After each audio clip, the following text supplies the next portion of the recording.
দেখতে পাচ্ছেন নন Bengali exclusive. শৈবাল মজুমদারকে হাত করা অবস্থায় পুলিশ স্টেশনের ভেতর নিয়ে যাওয়া হচ্ছে। Sir excuse me sir. আপনারা দেখছেন বিশিষ্ট অভিনেতা মিস্টার শৈবাল মজুমদারকে ভিতরে নিয়ে যাওয়া হলো। হঠাৎ শৈবাল মজুমদারের এই অবস্থা কেন জানতে হলে চোখ রাখুন আমাদের চ্যানেল স্কাই 12-এ। ক্যামেরায় রোহিতের সাথে আমি বিপাশা। পুলিশ স্টেশনে আজ সবাই ব্যস্ত। থানার বাইরে মিডিয়া ও সাধারণ মানুষের ভিড়। সবাই ক্ষেপে রয়েছে, মিডিয়া খবর করছে। আজকের ব্রেকিং নিউজ কি শুনলেন তো?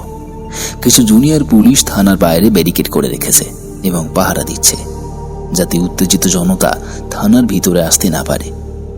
আসলে সদ্য বিবাহিত বিখ্যাত অভিনেতা শৈবাল মজুমদার গ্রেপ্তার হয়েছেন তার বাড়ি থেকে।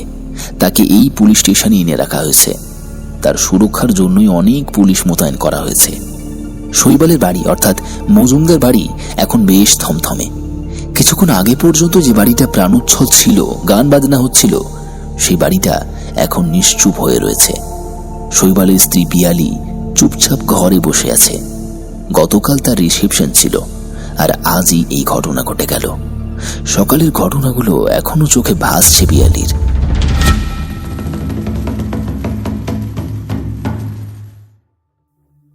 মানুষ ভাবে সময়ের সাথে সাথে সবকিছু ভুলে যায়, কিন্তু কিছু ঘটনা কখনো ভুলে যাওয়া যায় না।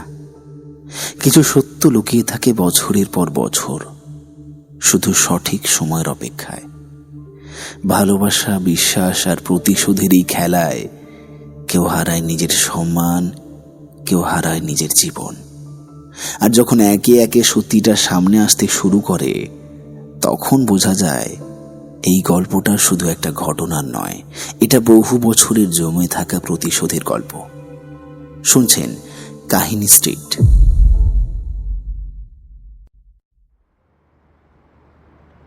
সকালে খুব তাড়াতাড়ি ঘুম ভেঙে গেছিল পিয়ালির। সে খাটে উঠে বসেছিল খানিকক্ষণ। শৈবালের মুখে রোদ পড়ে খুব মিষ্টি লাগছিল, তাই এর মুখের দিকে তাকিয়েছিল পিয়ালি। তারপর পিয়ালি শৈবালকে একটা কিস করে নিচে নামতে যাবে, শৈবাল ওর হাত টেনে ধরে বলল, কোথায় যাচ্ছ সোনা? শৈবাল ছাড়ো, আমি ফ্রেশ হব, আর তুমিও তাড়াতাড়ি ফ্রেশ হয়ে নাও। শৈবাল পিয়ালির হাত ধরে টেনে জড়িয়ে ধরে বলল, না, আজকে আমি আর তুমি সারাদিন এইভাবে শুয়ে থাকবো। কি হচ্ছেটা কি শৈবাল? বাড়িতে লোকজন আছে। আচ্ছা তুমি ফ্রেশ হয়ে নাও, আজ রাতে তুমি যা চাও তাই পাবে। ওকে, এবার উঠে পড়ো প্লিজ। মনে থাকে যেন। শৈবাল হেসে উঠে গেল ফ্রেশ হতে। সাথে পিয়ালিও ফ্রেশ হয়ে রান্নাঘরে গেল। সেখানে শিবানিদি কাজ করছিল। শিবানিদি ওদের বাড়িতে কাজ করে। শিবানিদি, আজ আমি চা বানাবো সবার জন্য, তুমি যাও। আচ্ছা, তাহলে আমি টিফিনের ব্যবস্থা করি। আচ্ছা ঠিক আছে, তাই করো। পিয়ালি সবার জন্য চা বানিয়ে বাইরে বসার ঘরে সেখানে বসে আছে পিয়ালির শ্বশুর, শাশুড়ি আর কিছুজন। বাবা, চা নিন, আমি চা বানিয়ে নিয়ে আসলাম সবার জন্য। ও মা, তুমি আবার চা করে আনতে গেলে কেন? শিবানী নেই কেন মা, আমি কি করতে পারি না বলুন? আহা, কি জবরদস্ত চা বানিয়েছে! একবার খেয়ে দেখো গিন্নি, একবার খেয়ে দেখো। আহা,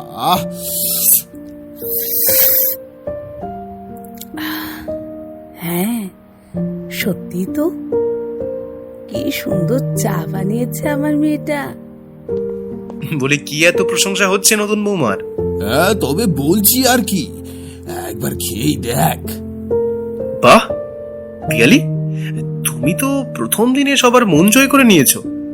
বাকি চাটা না হয় থানায় গিয়ে খাবেন মিস্টার শৈবাল মজুমদার। সাব ইন্সপেক্টর কৃষ্ণেন্দু পাল বললেন।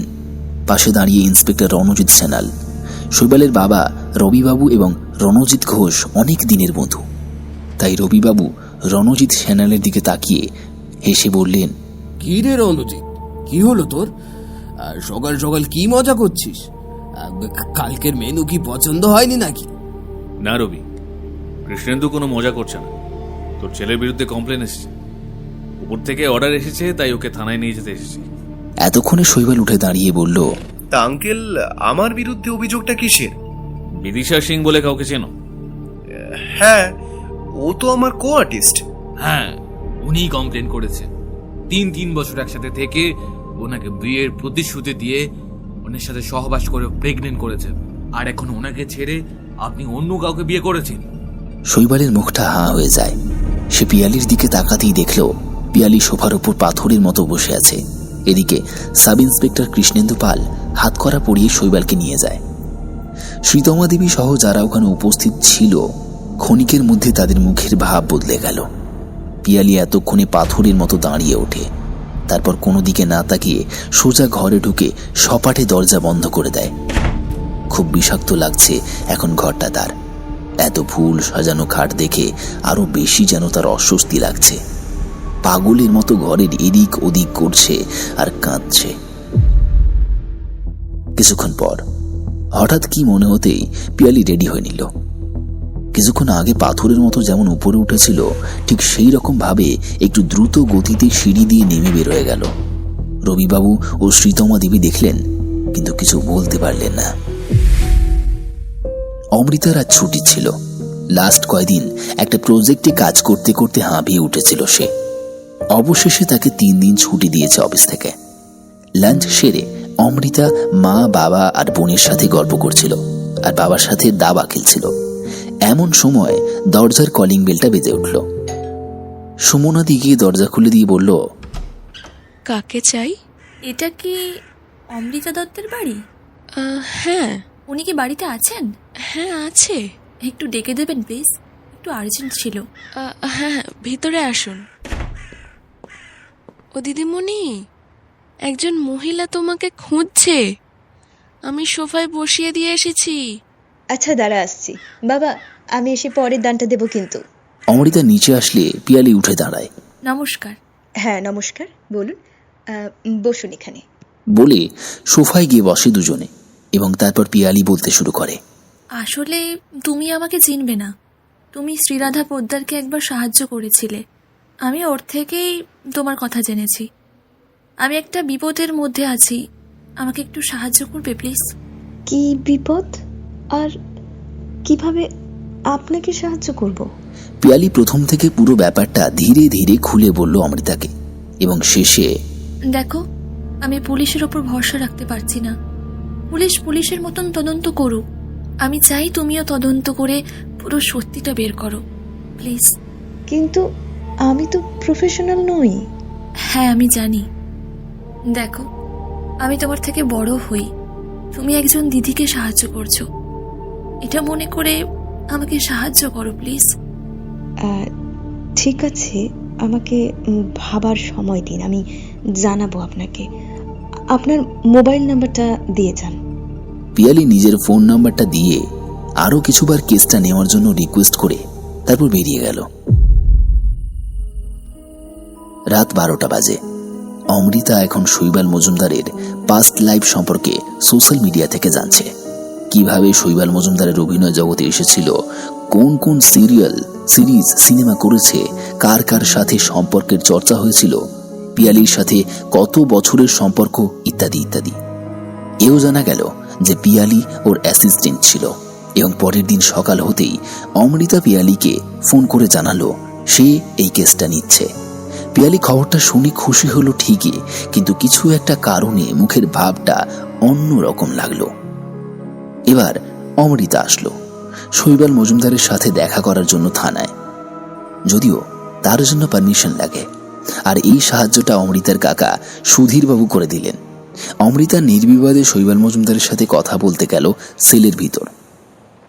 অমৃতা সেলে পৌঁছে নমস্কার বলে আলাপ করে কেন সেখানে এসেছে তা জানালো। তারপর বলল, কতদিন ধরে চেনেন মিস বিদিশা সিংকে? আমি ইন্ডাস্ট্রিতে আসার কয়েক বছর পর চোখের তারা সিরিয়ালে সাইড রোল করেছিল বিদিশা। আমি মুখ্য চরিত্রে অভিনয় করেছিলাম। আর কোন কাজ একসাথে করেছেন? হ্যাঁ, ওই তো সুনন্দা, হৃদ মাঝারে, গোপন প্রেম, গানের জন্য, আর ওই সপ্ত নদীর তীরে, রঙ্গিলা ও বেকার ছেলে। হ্যাঁ হ্যাঁ হ্যাঁ, এগুলোতেই অভিনয় করেছি। এর মধ্যে গানের জন্য ও বেকার ছেলেতে মিস বিদিশা সিং আপনার সাথে মুখ্য চরিত্র অভিনয় করেছেন, তাই তো? হ্যাঁ, কিন্তু আমি বুঝতে পারছি না ও এই মিথ্যে অভিযোগটা কেন দিল? আপনাকে কখনো এসে মিস বিদিশা প্রেমের প্রস্তাব করেছিল? না, বরং ও আমাকে শৈবাল দা বলে ডাকতো। আচ্ছা, মিস বিদিশার সাথে খুব ভালো সম্পর্ক এই ইন্ডাস্ট্রিতে ঠিক কার কার আছে আমাকে একটু বলতে পারবেন? হ্যাঁ, ওই তো শান্তনু, ঋদ্ধিমা, রাহুল আর শ্রীতমার সাথে। আচ্ছা, ঠিক আছে। এরপর শৈবালকে নমস্কার জানিয়ে সেলের বাইরে এসে এই কেসের ইনভেস্টিগেট করছে যে অফিসার অর্থাৎ ইন্সপেক্টর সেনালের সাথে কথা বলে জানতে পারল, আমি আর রবি মানে শৈবালের বাবা, আমাদের বন্ধুত্ব কলেজ লাইফ থেকে। শৈবালকে আমি জন্মাতে দেখেছি, চোখের সামনে বড় হতে দেখেছি, কিন্তু এটা আচ্ছা, ওকে মিস্টার সোনাল, আজ তবে এলাম। I hope you let me know if you see anything suspicious. Amrita বেরিয়ে আসে। এরপর সে যায় বিদিশার বাড়ি। বিদিশা প্রথমে কথা বলতে চায় না অমৃতার সাথে, অনেক বোঝানোর পর শেষে বিদিশা রাজি হয়। আমার আর শৈবালের সম্পর্ক 3 বছরের। শৈবাল ওর মা বাবাকে রাজি করাবে বলে সময় নিয়েছিল, কিন্তু যবে থেকে এই প্রেগনেন্সির খবর জানতে পারলো তবে থেকে ও যেন কেমন আমাকে এড়িয়ে চলতে শুরু করলো। তারপর আস্তে আস্তে ফোন করা, মেসেজ করা সবই বন্ধ হয়ে গেল। কয়েকদিন আগে জানতে পারলাম শৈবাল তার অ্যাসিস্ট্যান্টকে বিয়ে করেছে। আপনি বিয়ের দিনই এই কমপ্লেনটা করেননি কেন? তবে তো কোনোভাবে অ্যাটলিস্ট বিয়েটা তো আটকানো যেত। আমি কলকাতায় ছিলাম না, পুরুলিয়ায় নিজের বাড়িতে গেছিলাম। প্লিজ ডোন্ট মাইন্ড, কোনো প্রমাণ আছে কি? বিদিশা টিকিট বের করে দেখায়। আচ্ছা, আরেকটা প্রশ্ন, শৈবাল মজুমদারের ক্লোজ ফ্রেন্ড কে কে আছে বলতে পারেন? আর আপনাদের সম্পর্কের ব্যাপারটা ঠিক কে কে জানতো? না, কেউ জানতো না। কেরিয়ারের জন্য আমাকে চুপ থাকতে বলেছিল শৈবাল। আর ওর বন্ধুরা বলতে সায়নদা, রায়ান, মুক্তাদি, অভিষেকদা, হ্যাঁ এরা খুব ক্লোজ। আচ্ছা ঠিক আছে, আজ উঠি তাহলে, দরকার হয়তো আবারও আসতে হতে পারে বলে বেরিয়ে আসে। অমৃতা এরপর বাড়ি এসে খেয়ে আবার বেরোয়। সে বিদিশা আর শৈবালের বন্ধুদের সাথে দেখা করে। জিজ্ঞাসাবাদে বিদিশা আর শৈবাল কেমন, তাদের ব্যবহার সম্পর্কে পরিবারের লোকজন কেমন তা জানা যায় এবং সবশেষে সমস্ত তথ্য নিয়ে অমৃতা বাড়ি এসে কম্পিউটারে নোট করে রাখে।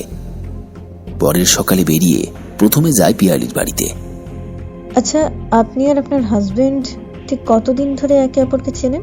2.5 বছর। এই 2.5 বছরে ঝগড়া ঝামেলা কেমন হতো, মানে কি নিয়ে বেশি হতো? অনেকবার হয়েছে। যেহেতু আমি ওর অ্যাসিস্ট্যান্ট ছিলাম, তাই আমি লেট করলে বা কিছু ভুলে গেলেও আমাকে বকাবকি করতো। যদিও সবার সামনে কখনো বকা দেয়নি, আমাকে ডেকে আলাদা করে নিয়ে গিয়ে কথা বলতো। আচ্ছা, মিস্টার মজুমদার মানুষ হিসাবে কেমন?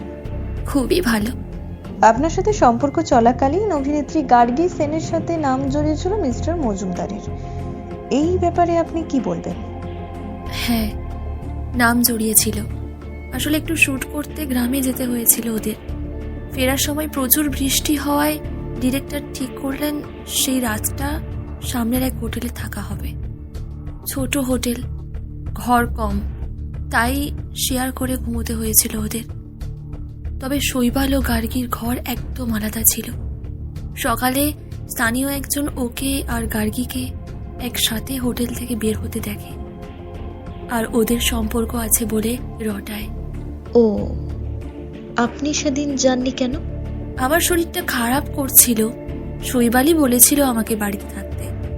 ওকে, আজ তবে উঠি, জানি না আবারও হয়তো আসতে হতে পারে বলে বেরিয়ে আসে।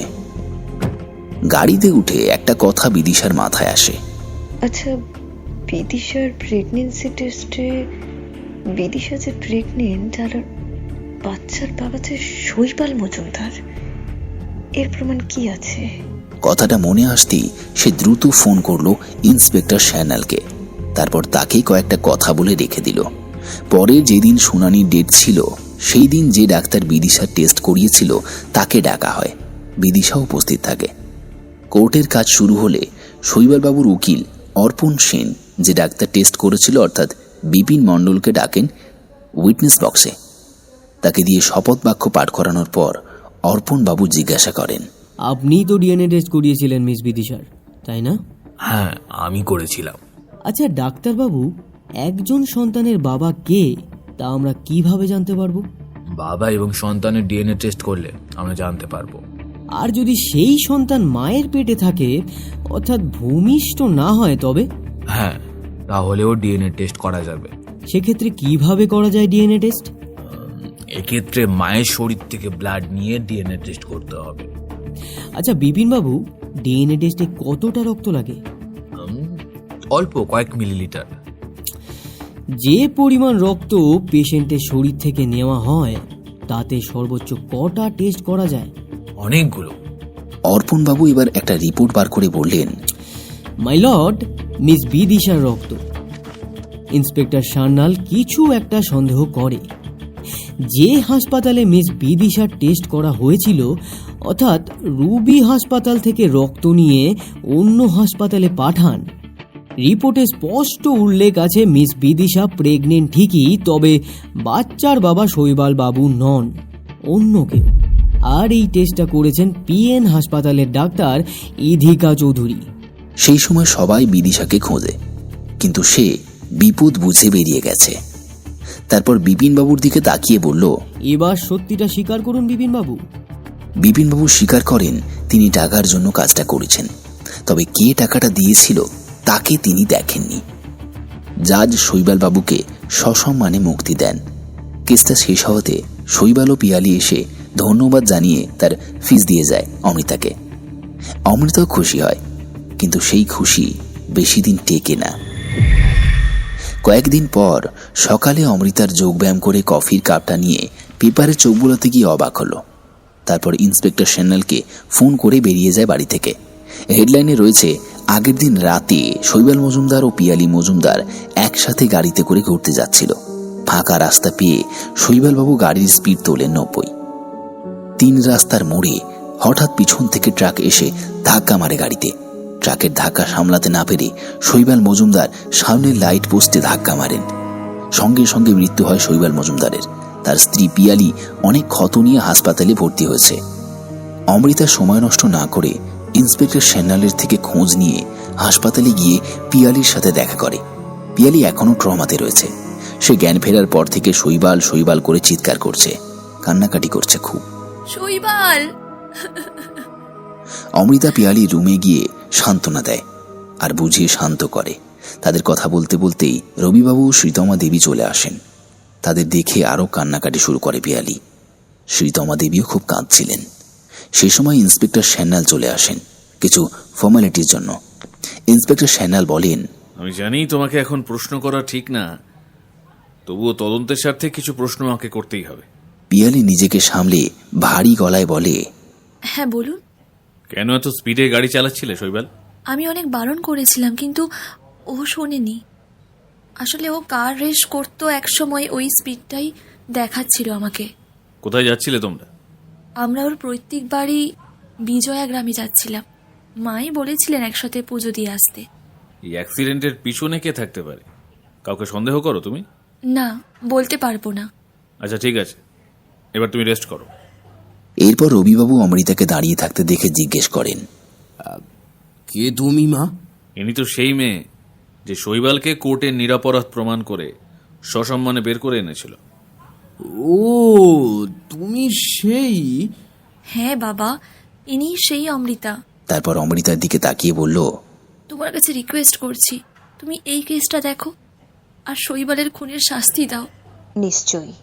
বলে রবিবাবুর দিকে তাকিয়ে বলে, আপনি একদম চিন্তা করবেন না আঙ্কেল, খুনি যথাযোগ্য শাস্তি যাতে পায় তার ব্যবস্থা আমি করব। এরপর অমৃতা ইন্সপেক্টর সান্যালের সাথে কথা বলে। অ্যাক্সিডেন্টের জায়গা, শৈবাল মজুমদারের বডি ও গাড়িটা দেখতে চায়। ইন্সপেক্টর সান্যালও রাজি হয়ে যান। অমৃতা বেরিয়ে যায় অফিসে। রাতে বাড়ি ফেরার আগে শৈবাল মজুমদারের বডি দেখতে যায়। বডি দেখে বোঝে মাথার ডান দিক থেকে বেশি চোট পেয়েছে শৈবালবাবু। পরের দিন ব্রেকফাস্ট করে গাড়ি ও অ্যাক্সিডেন্টের জায়গা দেখতে বেরোয় অমৃতা। ইন্সপেক্টর সান্যাল লোকেশন পাঠিয়েছেন। সেই অনুযায়ী ক্যাব বুক করে অমৃতা পৌঁছয় অ্যাক্সিডেন্টের জায়গায়। জায়গাটা ফাঁকা, রাস্তার দুই পাশে রয়েছে গাছ। অ্যাক্সিডেন্টের জায়গাটা ঘিরে রাখা রয়েছে টেপ দিয়ে। টেপটাতে লেখা রয়েছে police line do not cross. দুজন পুলিশ জায়গাটা পাহারা দিচ্ছিল। অমৃতা পৌঁছলে ওকে বলি একজন চা খেতে যায়, আর অন্যজনের ফোন আসে, তাই একটু সাইডে যায় কথা বলার জন্য। অমৃতা টেপ ক্রস করে ভিতরে গিয়ে অ্যাক্সিডেন্টের জায়গাটা ঘুরে দেখতে শুরু করলো। ও খুঁটিয়ে খুঁটিয়ে দেখছিল মাটিটা। হঠাৎ পিছন থেকে একটা লোক ছুরি নিয়ে আঘাত করতেই গিয়েছিল, কিন্তু অমৃতা কিছু একটা আন্দাজ করে তার আগেই সেখান থেকে সরে যায়। সাথে সাথে আরও 2-3 লোক ঘিরে ধরে অমৃতাকে। এবার সামনের একজন মারতে আসলে অমৃতা ওর হাতটা ধরে নেয় আর মুখে 2-3টে ঘুষি চালায়। এরপর অন্যজনকে অমৃতা পা দিয়ে পেটে মারে। লোকটা ছিটকে যায় আর পরের জনকে ঘাড়ে মেরে অজ্ঞান করে দেয়। শেষ জনের হাত মুচকে পিঠের সামনে নিয়ে লাইট পোস্টের কাছে নিয়ে যায়। চেঁচামেচিতে পুলিশ 2জন ছুটে আসে, আর অমৃতা যে লোককে ধরে রেখেছিল আর অজ্ঞান হয়েছে যে লোকটা, তাদের 2জনকে গ্রেপ্তার করে। বাকি 2জন পালিয়ে যায়। এরপর অমৃতা নিজের অফিসে চলে যায়। অমৃতা ইন্সপেক্টর স্যান্যালের সাথে কথা বলে 2জন পুলিশ নিয়ে বিকালে যায় শৈবাল মজুমদারের গাড়িটা দেখতে। রাতে রবিবাবু ফোন করে অমৃতাকে বলেন, দেখো মা, আমি আমার ছেলেকে হারিয়েছি, সে তো আর ফিরে আসবে না। স্যান্যালের কাছে শুনলাম, তাই তুমি এই কেসটা থেকে সরে এসো। ঠিক আছে। এরপর অমৃতা ইন্সপেক্টর স্যান্যালকে ফোন করে কিছু একটা খবর নিতে বলল। পরের দিন সকালে পেপারে আর একটা খবর দেখে চমকে যায় অমৃতা। মহাজাতিনগরের খালে একটা লাশ পাওয়া গেছে। সেই খবরটা দেখে দ্রুত বাড়ি থেকে বেরিয়ে যায় অমৃতা। কয়েকটা কাজ সেরে চলে যায় অফিসে। প্রথম খবরটা আসে দুপুরে। অমৃতা ফোনে ইন্সপেক্টর স্যান্যালকে বলল, তাহলে স্যার কাল সকাল 10টায় মজুমদার বাড়িতে দেখা হচ্ছে। Okay sir, thank you. Amrita সকালে চলে আসে মজুমদার বাড়িতে। এসে দেখল ইন্সপেক্টর স্যান্যাল আগে থেকেই সব ব্যবস্থা করে রেখেছেন মজুমদার বাড়ির বসার ঘরে। মজুমদার বাড়ির সবাই গোল করে বসলে অমৃতা বলা শুরু করলো, আচ্ছা রবিবাবু, হন্ডা গাড়িটা কবে কিনেছেন? বছর 5 আগে খোকাই কিনে এনেছিল। আপনাদের গাড়ি কতদিন পর পর সার্ভিসিং এ যায়? ওই ধরো 6 মাস পর। আচ্ছা, কটা গাড়ি কিনেছিলেন শৈবাল বাবু? অনেকগুলো, ভলভো, টাটা, মহিন্দ্রা। তাহলে ওই হন্ডা গাড়িটা খুব প্রিয় ছিল শৈবাল বাবুর, তাই না? না তো, ওর প্রিয় গাড়ি ছিল মহিন্দ্রা XUV 9X। কবে কিনেছিলেন? 8 মাস আগে। তাহলে ওই গাড়িটা ছেড়ে 5 বছরের পুরনো গাড়ি নিয়ে গেলেন কেন সেদিন মিস্টার শৈবাল মজুমদার? এই এক প্রশ্নে সকলের মুখ থমথমে হয়ে গেল। তারপর পিয়ালি আস্তে আস্তে বলল, আসলে ওই গাড়িটা সার্ভিসিংয়ে দেওয়া হয়েছিল। যেদিন আমরা বেরোবো তার আগের দিন অর্থাৎ সোমবার গাড়িটা আসার কথা ছিল, কিন্তু রবিবার রাত 8টায় কোম্পানির থেকে খবর আসে গাড়িটা এখন সার্ভিসিং হয়নি। তাই বাধ্য হয়েই শৈবাল ঠিক করে হোন্ডার গাড়িটাই নিয়ে যাবে। আমাদের জানাওনি কেন বৌমা? আসলে তোমার ছেলেই বারণ করেছিল তাই। ঠিকই বলেছেন আপনি। আমি সার্ভিস সেন্টারে খোঁজ নিয়েছিলাম পুলিশের মারফত। ওনারা জানিয়েছেন সার্ভিস টাইম হয়ে গেছিল, কিন্তু রবিবার বিকেলে গাড়ি চালাতে গিয়ে ওরা দেখে গাড়ি স্টার্ট নিচ্ছে না। তাই কোম্পানির লোক কথা জানিয়েছিলেন শৈবাল বাবুকে। এবং পুলিশ আরও জানতে পারে যে ছেলেটা সার্ভিস সেন্টারে 5 বছর ধরে কাজ করছিল রাজু বলে, সে কাজ ছেড়ে দিয়েছে। তার ঠিকানা নিয়ে খোঁজ করে জানা যায় সে নেপালে ঘুরতে গেছে। সামান্য মেকানিক কিভাবে এত টাকা পয়সা জোগাড় করে বিদেশে ঘুরতে যায় বলুন তো ম্যাডাম? বলে শ্রীতমা দেবীর দিকে তাকায় অমৃতা। আমি কি করে জানবো? এরপর সেই মেকানিক অর্থাৎ রাজু গতকাল ফিরেছে। ট্রেন থেকে নামা মাত্র তাকে স্টেশন থেকে গ্রেপ্তার করে পুলিশ। সে স্বীকার করেছে টাকার জন্য সে সেদিন গাড়িটাকে খারাপ করে দিয়েছিল। তাই সার্ভিস হওয়া সত্ত্বেও ওই গাড়ি পাঠাতে পারেনি জিটি কোম্পানির লোক। এবং সেদিন যখন আমি অ্যাক্সিডেন্টের জায়গাটা দেখতে গিয়েছিলাম তখন আমার উপরেও হামলা হয়। এই হামলাকারী 2 জন এখন পুলিশের হেফাজতে। আর তাদেরকে কে পাঠিয়েছে এবং কত টাকার বিনিময়ে কাজটা তারা করেছে সবটা স্বীকার করে ওরা। আমার মনে হয় আমাকে যে মারতে লোক পাঠিয়েছিল আর শৈবালবাবুকে যে হত্যা করেছিল সে একই মানুষ। তুমি জানো যে কে আমার ছেলেকে খুন করেছে? হ্যাঁ জানি তো, সে এখানেই উপস্থিত আছে। কে সে? আমি খুনির নাম বলার আগে 10 বছর আগের পুরনো একটা ঘটনা শেয়ার করতে চাই। একদিন একটা মেয়ে তার দাদার সাথে বাইকে করে মেলায় ঘুরতে বেরিয়েছিল।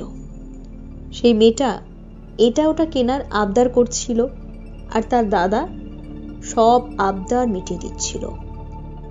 হঠাৎ মেয়েটার খুব জিলিপি খাওয়ার ইচ্ছা হলো। তার দাদার বারবার ফোন আসছিল, তাই দাদা তার বোনকে টাকা দিয়ে বলল, যা বোন কিনে নে, আমি ততক্ষণে বাইক বার করছি। বোন জিলিপির দোকানে লাইন দিল। জিলিপি নিয়ে টাকা ফেরত দিতে যাবে, হঠাৎ একটা জোরে গাড়ি চালিয়ে এসে জোরে ব্রেক কষার আওয়াজ কানে আসলো, আর তার সাথে দাদার আর্তনাদ ভেসে এলো। অর্থাৎ কোনো গাড়ি দাদার বাইকে এসে ধাক্কা মারে। বন্ডি ছুটে এসে দেখলো তার দাদা রাস্তায় পড়ে আছে, আর রাস্তাটা রক্তে ভেসে যাচ্ছে। বোন যতক্ষণে পৌঁছলো ততক্ষণে ছেলেগুলো পালিয়ে গেল। সেদিন থেকে বোনও প্রতিজ্ঞা করলো ওই ছেলেগুলোকে শান্তি মতো বাঁচতে দেবে না। তারপর থেকে ছেলেগুলোকে খুঁজে বার করে একজন একজন করে মারা শুরু করলো বন্টি। প্রথমে অর্জুন সেন, তাকে নিয়মিত ড্রাগস দিয়ে পাগল বানিয়ে ছাড়ে, সে এখন পাগলা গারদে। দ্বিতীয়জন সোমনাথ পোদ্দার, তার অনেক অ্যাফেয়ার ছিল, বাবা ছিল পলিটিশিয়ান, সেগুলো সব পাবলিক করে দেওয়ার ভয় দেখায় বন্টি। রেপুটেশনের ভয়ে আত্মহত্যা করলো সোমনাথ। শেষ টার্গেট তো দীনেশ ছিল, তাই তো পায়েল ম্যাডাম? এবার এটা বলবেন না আপনি পায়েল নন। আপনি দীনেশকে জলে ডুবিয়ে মারার সময় একজন আপনাকে দেখে ফেলে আর কমপ্লেন করে পুলিশে। তারপর দেরাদুন ছাড়তে হয় আপনাকে, চলে আসেন কলকাতায়। ইন্সপেক্টর সান্যাল দেরাদুন পুলিশে খোঁজ নিয়েছেন, আর তারা পায়েল বাগচি বলে যে ছবি পাঠিয়েছেন তার সাথে আপনার মুখের হুবহু মিল পাওয়া যাচ্ছে। যা করেছি বেশ করেছি। আমার একটা মাত্র দাদাকে আমার সামনে মেরে ফেললো। আমার দাদাটা যখন যন্ত্রণায় কাতরাচ্ছিল ওই কাপুরুষগুলো নিজেদের পিঠ বাঁচিয়ে পালিয়ে যায়। আমি যখন হাসপাতালে নিয়ে যাই রাস্তায় মারা যায় দাদা। তারপর কলকাতায় এসে একদিন হঠাৎ দেখা হয়ে যায় শৈবাল মজুমদারের সাথে, হয়ে যান তার অ্যাসিস্ট্যান্ট। তারপর প্রেম, ভালোবাসা আর বিয়ে। কিন্তু এত সময় কেন নিলেন আপনি শৈবাল মজুমদারকে শাস্তি দিতে? কারণ আমি চেয়েছিলাম ওর রেপুটেশনও নষ্ট হোক। ও তাই আপনি প্রথমে বিদিশাকে হাত করেন ও বদনাম করতে বলেন। টাকা পয়সার জন্য বিদিশা সিং তাই করে। তারপর আপনি যান আমার কাছে, ভেবেছিলেন আমি নতুন চাকরি পেয়েছি তাই কেসটা আমি নেব না, কিন্তু আমি কেসটা নিলাম আর শৈবাল বাবুকে সম্মানে বের করে আনলাম। তখন দুনিয়া থেকে সরানোর প্ল্যান করে ফেললেন কি, তাই তো? কিন্তু মিস বিদিশা সিংকে কেন মারলেন? ও খুব ভয় পেয়ে গেছিল, বারবার বলেছিল পুলিশের কাছে যাবে, তাই ওকেও সরিয়ে দিয়েছি। আমি তো কিছুই জানি না এই অ্যাক্সিডেন্ট সম্পর্কে। হ্যাঁ জানেন না, কারণ দীনেশ মুখার্জির বাবা সুকান্ত মুখার্জি আশেপাশে টাকা পয়সা দিয়ে ব্যাপারটাকে চেপে দেন। তারপরই বোধ হয় শৈবাল মজুমদার কলকাতায় চলে আসেন আর আপনাদের বলেন আর হোটেল ম্যানেজমেন্ট পড়তে ভালো লাগছে না, সে অভিনয় করবে। কি তাই তো? হ্যাঁ আমি ভেবেছিলাম ছেলেটা চোখের সামনে থাকবে, তাই আর বাধা দিইনি, আর কিছু জিজ্ঞাসাও করিনি ওকে।